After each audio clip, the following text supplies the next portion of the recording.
ஓம் முருகா சரணம். வாழ்க வளமுடன் அனைவரும். வணக்கம்.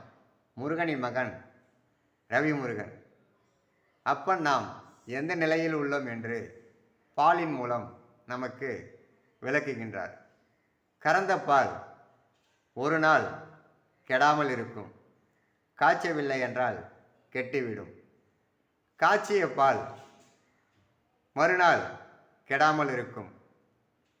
அந்த பாலை நாம் தயிராக மாற்றும்போது கெடாது.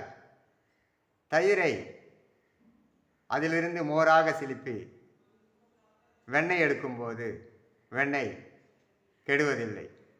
வெண்ணெயும் குறிப்பிட்ட காலம் வரை கெடாமல் இருக்கும். வெண்ணெயிலிருந்து நெய்யாக மாறும்போது நெய் காலங்காலமாக கெடுவதே இல்லை. இப்பொழுது அதில் உதாரணம் சொல்கின்றார். நெய் கெடுவதில்லை, ஆனால் பால் மட்டும் ஏன் கெட்டுவிடுகிறது என்று கேட்கின்றார். காரணம், பால் பக்குவப்படவில்லை, அதனால் கெட்டுவிடுகிறது.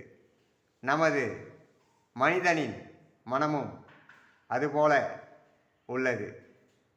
சில மனிதர்கள் பாலாகவே வாழ்ந்து காலத்தை கடந்து விடுகிறார்கள். சில மனிதர்கள் காய்ச்சிய பாலாக இருக்கிறார்கள். சில மனிதர்கள் தயிராக மாறுகிறார்கள். ஆனால் மோராக மாறுவதும் வெண்ணெயாக மாறுவதும் சாத்தியமே கிடையாது. ஏனென்றால் நாம் அனைவரும் கலியுகத்தில் வாழ்ந்து கொண்டிருக்கிறோம்.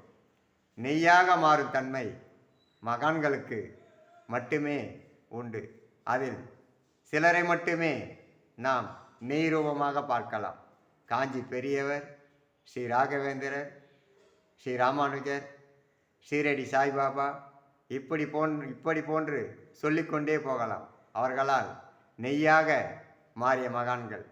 நமது பாலிலிருந்து தயிராக மாறுவதே பெரும் பாக்கியத்தை நாம் செய்திருக்க வேண்டும். நம் மனமே நமக்கு கோவிலாக அமையும் என்பதை இதன் மூலம் அப்பன் நமக்கு சொல்கின்றார்.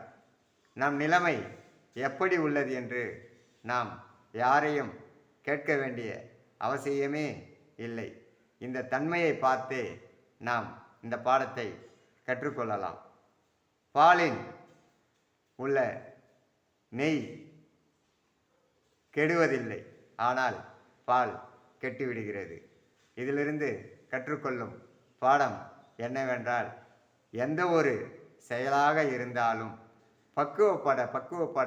பக்குவப்பட மட்டுமே நாம் அந்நிலையை அடைய முடியும் என்பதே அப்பன் சொல்லும் விளக்கமாகும். ஓம் முருகா சரணம்.